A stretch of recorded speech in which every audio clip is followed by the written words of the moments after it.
आज DGISPR साहब ने कहा कि माजी की बातें करते हुए कि किस तरीके से ज़ाहिर 2014 के धरने के मकासद का भी अहाता करे वो कमीशन, पार्लियामेंट पर हमला केस कैसे हुआ इसका भी करे, PTV पर हमला कैसे हुआ इसका भी करे, जब आप पासपोर्ट जलाएं, बिजली के बिल जलाएं, सिविल नाफरमानी करें, हुकूमत के रिसोर्सेज से इस्लामाबाद पर, खैबर पख्तूनख्वा की हुकूमत के रिसोर्सेज से इस्लामाबाद पर धावा बोल दें, IMF को ख़त लिखें, कहाँ से फंडिंग आई, कहाँ गई, तो इन सब का अगर एहतसाब ना किया तो 9 मई तो होना था।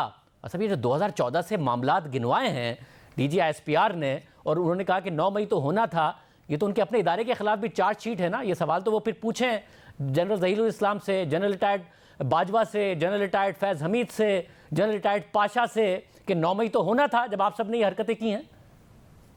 बड़ी बड़ी अजीम हस्तियों के आपने नाम ले लिए, मेरे तो पर चलते हैं इनके नाम लेते हुए जो है। जिन हस्तियों के आपने नाम लिए हैं, बिल्कुल मैं इस हक में हूँ कि इनका एहतसाब होना चाहिए। मैं समझता हूँ कि उससे जो है उस अदारे की जो अदारा हमारी फ़ौज का, हमारा जो एक दफा का अदारा है जिसकी कुर्बानियाँ जो हैं पिछले 75 साल में, एक पूरी लंबी दास्तान है उस अदारे की।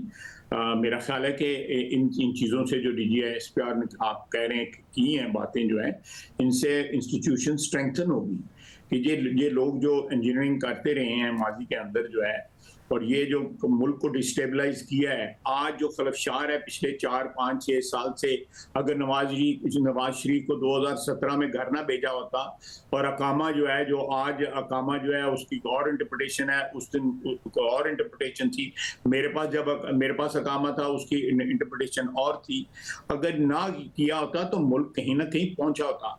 आज जो हम सरगर्दा हैं और ये फिर रहे हैं कशकोल लेके, कभी इधर कभी उधर फिर रहे हैं, सिर्फ इसलिए फिर रहे हैं कि नवाज शरीफ को हटाया गया और उसके बाद मगर ख्वाजा साहब, ये सब जो हुआ, जिन वाकयात का DGISPR जिक्र कर रहे थे, 2014 में एक सर्विंग प्राइम मिनिस्टर से 2014 के धरने के दौरान एक सिटिंग सर्विंग DGISI ने इस्तीफा मांगा था, जो जनरल ज़हीरुल इस्लाम थे। उसके बाद ये कह रहे कि ये सब तो होना ही था, तो सुप्रीम कोर्ट में बैठे होते थे इन हमलों में मफरूर होने के बावजूद एक सिटिंग प्राइम मिनिस्टर को निकलवाने के लिए इमरान खान साहब, मगर बैठे होते थे क्योंकि इदारा खड़ा था ना उनके साथ, तो इदारा जिम्मेदार है इन सब चीजों का। उनके आलाकार बने शाहजेब, उनके आलाकार बने, ये उनके चमचे थे इमरान खान साहब।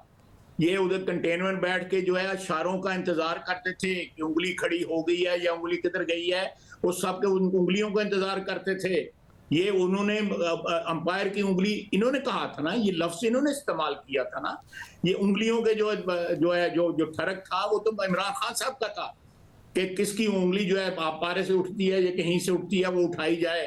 तो ये सारी चीजें जो फिर सामने आएंगी, क्या क्रेडिबिलिटी इन लोगों की रह जाएगी? फिर ये जो मॉरल हाई ग्राउंड क्लेम करते हैं सारे के सारे, इनके पल्ले क्या रह जाएगा? फिर करें, बिल्कुल करें। तो ख्वाजा साहब, इदारा जुडिशल कमीशन की बात क्यों कर रहा है अपने अंदर? वो आज खुद कह रहे थे खुद एहतसाबी होती है, तो अपनी खुद एहतसाबी तो खुद करें ना, आज तक के वाकयात की कि क्या क्या किस किस ने किया है और अपने ओथ से तजावुज करके किया है।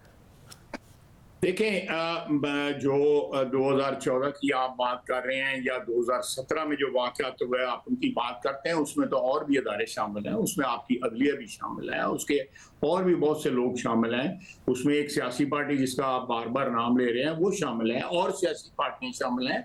उसमें जो एक साहब वो वहाँ से आए थे, कनाडा से जो इम्पोर्ट हुए थे, इनकी पैकिंग भी अब कनेडियन होगी हुई है, वो वहाँ से लाए गए, यहाँ पे कब्रें खुदवाई गई यहाँ पे, और मारा पीटा गया, हमले हुए। कई महीने जो है पार्लियामेंट में जो लोग जो है आम रास्तों से नहीं जा सकते थे।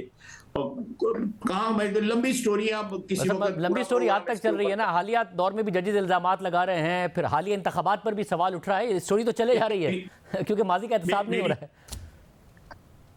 मेरी बात सुने, जजेस जो हैं कोई जो जितने हम गंदे हैं या जितने कोई और जिसपे इल्जाम आप लगा, आपकी जो आप हमारी बहस हो रही है उन पे लगे हुए हैं, जजेस कौन से दूध के धुले हुए हैं?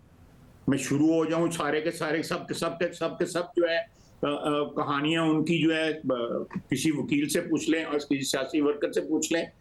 कोई आज नेक हुआ है, कोई कल नेक हुआ है, कोई परसों नेक हुआ है, लेकिन पिछले महीनों में और सालों में और उसमें जो है उनकी नेकियां कहाँ थी?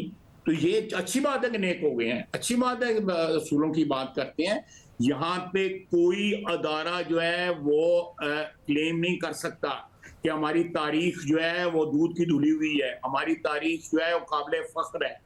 हमारा एक कलेक्टिव एक एतराफ का जो है उसकी जरूरत है, एक कलेक्टिव एतराफ की, जो सारी अशराफिया हमारी हुक्मरान जो है उसके तमाम कंपोनेंट्स को एक कलेक्टिव एतराफ करना चाहिए कि हमने इस मुल्क के साथ ज्यादती की है, बार बार ज्यादती की है, अदलिया ने की है, सियासतदानों ने की है, एस्टेब्लिशमेंट ने की है, मीडिया ने की है। ये जो आप कह रहे हैं इस्तीफे की बात, ये इस्तीफे का एक टाइकून पैगाम लेके आया था मियां नवाज शरीफ के पास। अच्छा, कि आप इस्तीफा दे दें। जी, ये बड़ी दिलचस्प बात है। फिर मियां साहब ने क्या कहा उस टाइकून को? मैं आपसे हमेशा दिलचस्प बातें करता हूँ। मैंने कब जो है गैर दिलचस्प बातें की हैं? ऐसा फिर टाइकून को क्या जवाब दिया मियां साहब ने? मियां साहब ने जो वही जवाब दिया जो मियां साहब ने मुशर्रफ को दिया था, या मियां साहब ने गुलाम इसाक खान को दिया था। मियां नवाज शरीफ तो नहीं मानता इन बातों, चाहे वो टाइकून हो और चाहे वो कोई और हो। मियां नवाज शरीफ तो नहीं मानता इन बातों को।